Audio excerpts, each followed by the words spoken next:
Estamos recebendo no nosso estúdio hoje o Dr. William Patrício. Ele é advogado e é o nosso consultor do quadro de Direito do programa Fabiola Bernardes. E o nosso tema de hoje é um tema muito pertinente ao momento, aliás, como tudo o que temos trazido para vocês nessa área. Vamos falar de planos de saúde.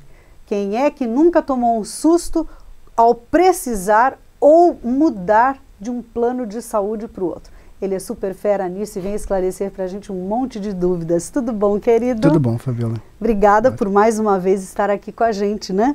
Eu que agradeço o convite, poder estar mais uma vez com vocês e de falar de um tema tão pertinente, tão atual, né? E tão recorrente no judiciário também. Acontece muitos problemas com os planos de saúde que acabam transbordando no judiciário. Não, e é uma dor de cabeça, né? Para nós normais, meu Deus, né? É um transtorno, na verdade, né? Existem dois tipos de plano, né? Existem. Um que é o coletivo e o individual. Diferença? A diferença entre eles o individual, ele é feito por uma pessoa só, uma pessoa física. O cidadão vai lá e contrata o plano de saúde. No plano coletivo, quem contrata o contrato do plano de saúde é com a empresa. Certo. Com uma empresa e com um plano. E a pessoa passa a ser o beneficiário. Isso acontece muito em empregados de grandes empresas que fornecem aos empregados o plano, ou até mesmo para empresas menores, quando o proprietário dessa empresa contrata o plano de saúde para se beneficiar disso e colocar também alguns poucos empregados, né, os gerentes e os familiares no plano. Certo. E existe uma distinção fundamental entre os dois. Diferença jurídica. Certo. O plano individual, ele tem o seu aumento, o aumento das mensalidades, é regulamentado pela Agência Nacional de Saúde. Então, os planos de saúde, eles não podem aumentar o valor do plano além do percentual que é estabelecido anualmente pela agência. Certo. No plano coletivo, não existe essa regulamentação. Não há um limite legal.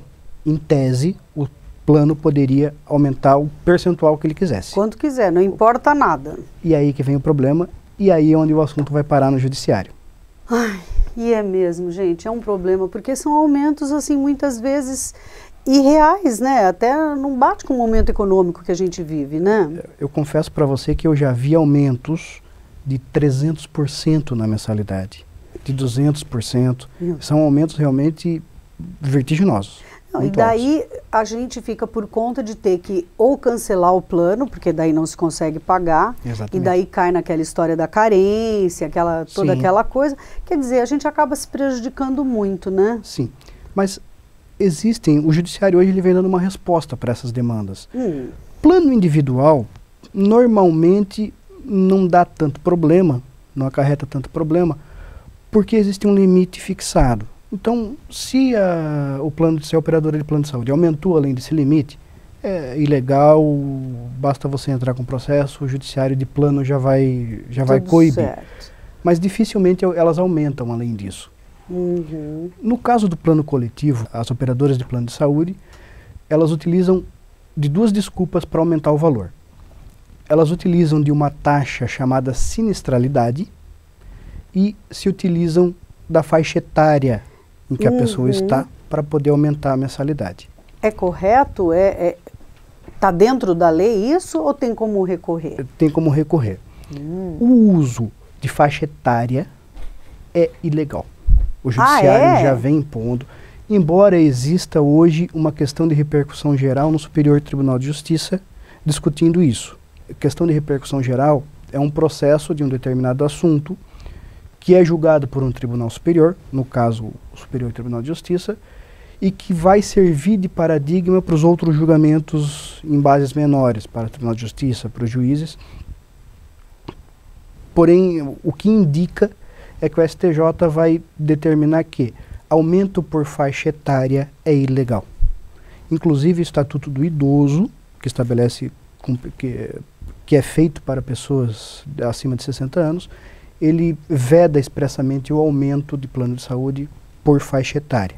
Mas como ninguém sabe, acaba pagando o boleto Exatamente. e absorve tranquilamente isso, né? Acaba tranquilamente não, com todos os fios de cabelo em pé, né?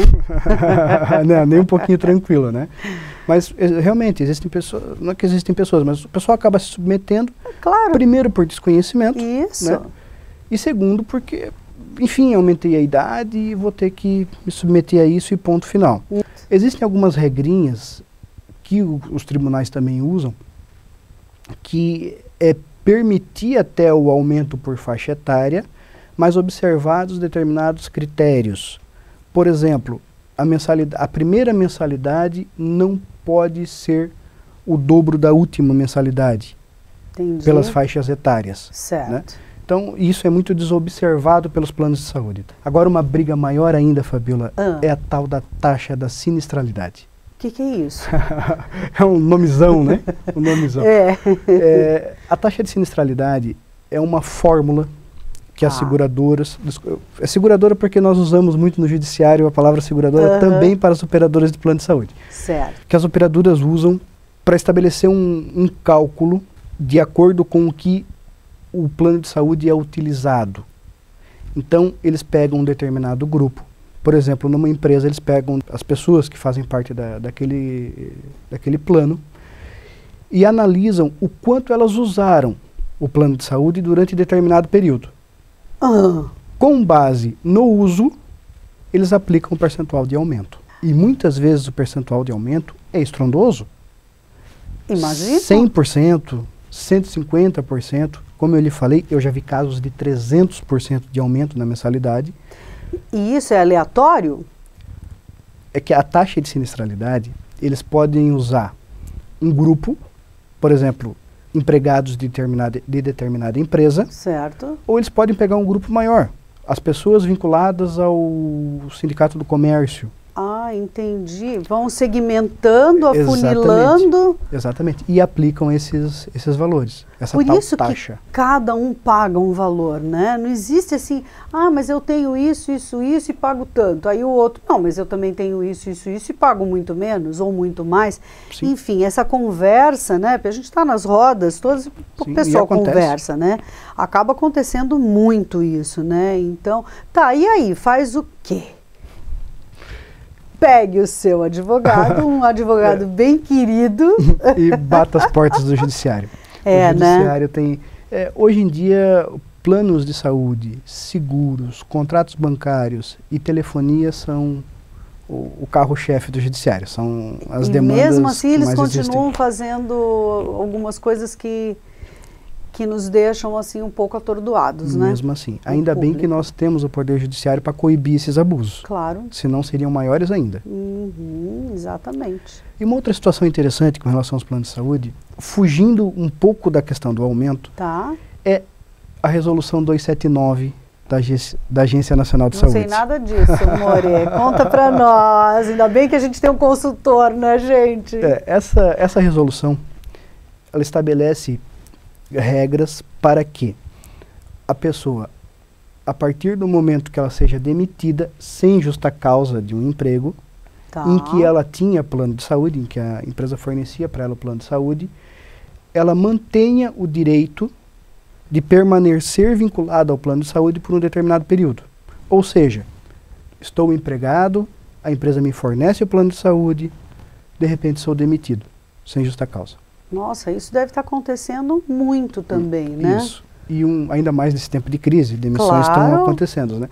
E aí a pessoa se vê numa sinuca de bico, porque... Sai o chão. Estou sem emprego, tive que devolver a minha carteira do plano de saúde, porque é um procedimento normal. Básico, né? Você perde os direitos, os benefícios que você gozava enquanto empregado, e com base nisso, a Agência Nacional de Saúde regulamentou essa situação e impôs aos planos de saúde que eles mantivessem o plano para essas pessoas durante um determinado período e criou regras para isso. Esse plano ele pode ser mantido de 6 a 24 meses. Então, sair da empresa, dependendo do tempo em que eu fiquei como empregado, é o tempo em que eu vou manter o direito a esse plano. E quem paga? Sou eu. É a pessoa. Só que ele paga o que a empresa pagava para o plano de saúde. que normalmente é um valor bem inferior ao que se eu for contratar um plano novo e por aí afora. Mas que legal isso! Sim. Eu acho que as pessoas não sabem disso, William, será? Poucas pessoas sabem. Poucas pessoas sabem. É um assunto pouco difundido, assim, não de conhecimento geral. Porque existe um desespero coletivo também, né? Quer dizer, você já foi demitido, né? Você está ali, né, meio complicado, numa situação complicada, perdeu seu plano de saúde, né? Faça o que agora? E aí, né? E tem pessoas que estão em pleno tratamento de saúde. Exatamente. Tem gente que precisa dar continuidade a isso, né? E a lei prevê o seguinte: a partir do momento que o empregado é demitido, a empresa pode cessar o plano de saúde, não tem problema, claro. É um direito da empresa, ela não tem por que ficar pagando. Até porque as empresas também estão numa situação complicada, né? Quem demite é porque está precisando, de certa forma, existe um motivo por trás dessa demissão, né? Sim. Então, é importante observar isso. É um direito que a pessoa tem. Então, foi demitido, possuía plano de saúde, vai poder permanecer nesse plano conforme o período em que trabalhou, o tempo em que trabalhou. Existem casos, por exemplo, onde se a pessoa trabalhou por mais de 10 anos na empresa, certo, e saiu aposentada, já está aposentada, ela tem direito a manter o plano de saúde vitalício, por toda a vida. Que bacana. É uma regra estabelecida nessa própria resolução. Que bom que vocês pensam em tudo isso para nós. A vida nos obriga a pensar nessas coisas, né? E a estudar esses assuntos. Que bom. E tem mais um monte de coisa, né, William? De plano de saúde, por exemplo. Às vezes a pessoa precisa de um tratamento, de um exame, o plano não cobre aquele exame, e aí? Depois de anos pagando o plano, pois é. Quando eu preciso eu recebo um não. Isso acontece muito. Existe, ou isso é regra, você assinou aquilo, você aceitou o plano e é aquilo que acontece e pronto. É um assunto que também transborda muito no judiciário, também acaba várias vezes. E o judiciário já tem sedimentado a posição de que o plano de saúde ele só pode negar determinado procedimento, certo, quando no contrato do plano de saúde não há cobertura para o tratamento daquela determinada doença. Entendi. Eu preciso de um tratamento o qual o plano de saúde veda a cobertura para o tratamento da doença. Certo. Tá? Agora, se o tratamento daquela doença está coberto pelo plano de saúde, não interessa o procedimento que vai ser utilizado. Tem que fazer. Tem que fazer. Então, isso aconteceu muito, por exemplo, no passado, com os stents que eram utilizados para o coração em situações cardiológicas, né? E os planos não forneciam. Se teve que entrar na justiça para que se reconhecesse, porque o plano de saúde é obrigado a fornecer a cobertura para o tratamento de doenças cardíacas, né? Outra situação que hoje em dia é mais recorrente é o uso da toxina botulínica.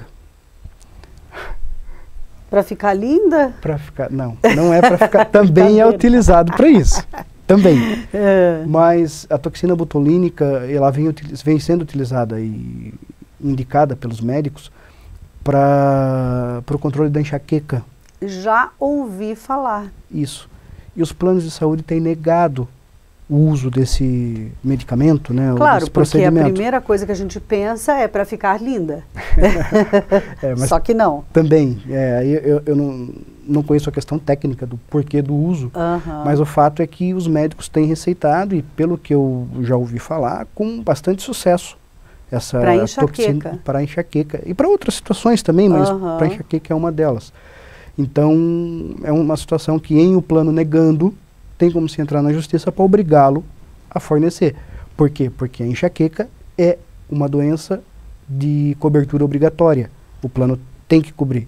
Viram só quantas coisas interessantes, quantos assuntos interessantes, e tem muito mais ainda. Já quero te escalar para vir aqui sempre, William. Você é uma pessoa muito tranquila, fala de uma maneira muito clara.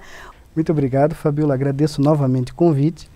Me coloco à disposição sempre que possível e sempre que tiverem interesse de tratar de algum assunto mais inflamado, algum assunto mais recorrente. São tantas dúvidas, né? São. Dúvidas jurídicas a gente sempre tem, e o próprio consumidor, né, aquele que se beneficia de um plano de saúde é um consumidor também. Claro, lógico. Surgem várias dúvidas, são praticados abusos, isso infelizmente acontece, e a pessoa tem que saber até onde vai os seus direitos, né? Sim. E para poder recorrer, para poder se socorrer no judiciário, que está aí de portas abertas para atender essas demandas. E novamente, muito obrigado. A gente também que agradece muito ao Dr. James, que trabalha junto com o Dr. William Patrício, e a gente tem certeza de que esse quadro certamente foi esclarecedor. Planos de saúde foi o nosso assunto de hoje.